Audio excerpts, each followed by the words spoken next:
Today I'm going to talk about 7 strange signs that your body is begging for iodine.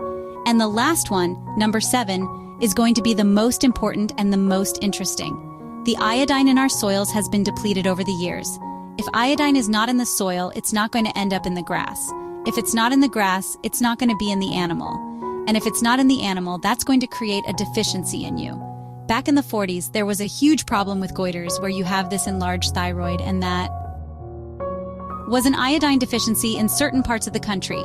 This is when they introduced iodized salt. But then in the 70s, this whole iodized salt kind of disappeared, and it was replaced with sea salt. Problem is, there's not a lot of iodine in sea salt. The combination of not getting enough iodine from our foods, on top of that, there are certain things that will deplete iodine, like the fluoride in your water, the chlorine in the water. Especially if someone is a vegan, they're not consuming foods high in iodine, and more if someone goes more vegetarian or vegan, the less they're going to start consuming shellfish, dairy, eggs, seafood that normally contain iodine. Let's go through this list right now. Number 1, if someone starts losing the outer 1/3 of their eyebrows, you can see I'm not losing my eyebrows, they're quite bushy. But if you start losing this part right here, suspect you are iodine deficient. Number 2, hair loss.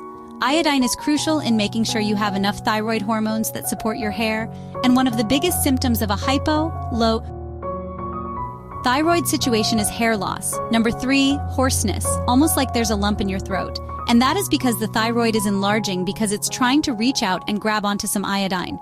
That puts pressure on your vocal cords, which can not only affect your voice, but it can affect other areas as well.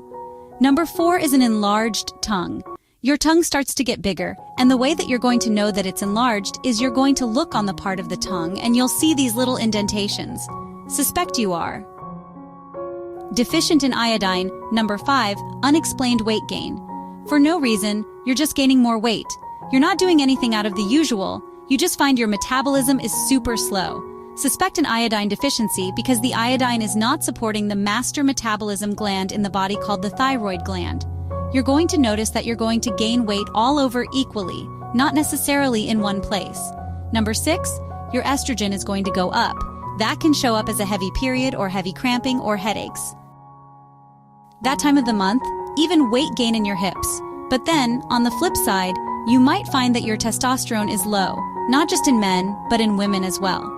Without a fully functioning thyroid, your estrogen is going to be high and your testosterone is going to be low. So many men are deficient in iodine, they can't make enough testosterone. The testosterone is not activated. A lot of men find that just when they reintroduce iodine into their diet, that handles their low testosterone right off the bat. Testosterone is not just about libido. Testosterone is a very potent anti-inflammatory. It helps certain things in your immune system reduce inflammation. Testosterone is all about preventing the loss of muscle, both in men and women. Testosterone also supports your bone health. So if you're deficient in testosterone, you may find that you're getting osteoporosis or even osteopenia. Number 7 is the most interesting and most important about iodine. When you are deficient in iodine, your IQ will be lower. This is not just in small children, it's in adults at any age. Iodine affects your cognitive function can be affected from different angles. Number 1, the thyroid directly affects the brain. There are 2 parts of the brain that have a lot of concentrated receptors for thyroid hormones. One is something called the hippocampus, which is all about executive function, making decisions, problem solving, and giving you enough attention and focus. Certain people are more susceptible to this problem. If the child is 1, 2, or 3 years old and in development, it's very important for them to get enough iodine if you're deficient in iodine. You're going to have problems with your cerebral cortex as well as your hippocampus, and this is going to show up in the inability to remember certain things, have a strong amount of attention, and focus on certain things. Problem-solving functions and overall creativity will be diminished. The interesting thing about IQ is that yes, it's true that over the last 40 years, IQ has been decreasing, but it's very difficult to measure the actual IQ over time because there's not just one standard test that everyone does over the years. GAP1S. This test has been altered and changed. The way that we deliver this test has been changed. If we measured the IQ of someone in the 50s versus now, it's like apples and oranges. The glitch in this whole IQ test is we're not comparing your IQ with someone from 1950 with the same test. No, we're comparing your IQ to the average IQ from a random sampling. The IQ has been dropping, but you're not going to necessarily see it because we keep readjusting the norm. It's very similar to when you test testosterone. Now, we know in 1950, testosterone for someone 50 years old was a certain amount, and now it's a lot less. But if you look at the normal ranges, those normal ranges are based on the average of the population, basically comparing you to a bunch of unhealthy people. Yes, there are other factors. The school system, the way we're taught, the screen time, overall nutrition, but we can't forget about iodine.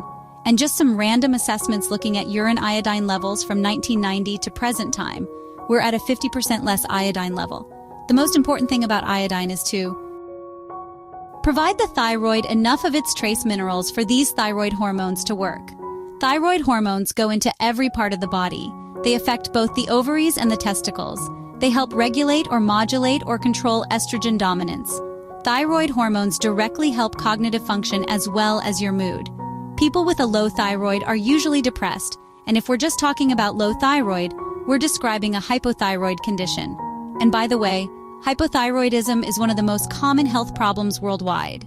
There's another, partner trace mineral that's really important in Hashimoto's, which is the autoimmune hypothyroid condition, and that partner trace mineral is selenium.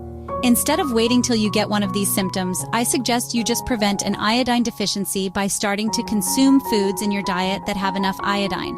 And sea salt is not going to cut it.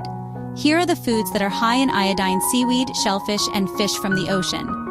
Now, you will get iodine from eggs and dairy, but only if that chicken or cow has enough iodine in their diet. Last important point about this topic: get a filter that filters out chlorine and fluoride to make sure both of those do not interfere with your thyroid. Also, be careful of the toothpaste that is filled with fluoride, as well as getting fluoride treatments at the dentist. That can affect your thyroid as well because it blocks iodine. Thanks for watching, and I will see you in the next video. Their diet.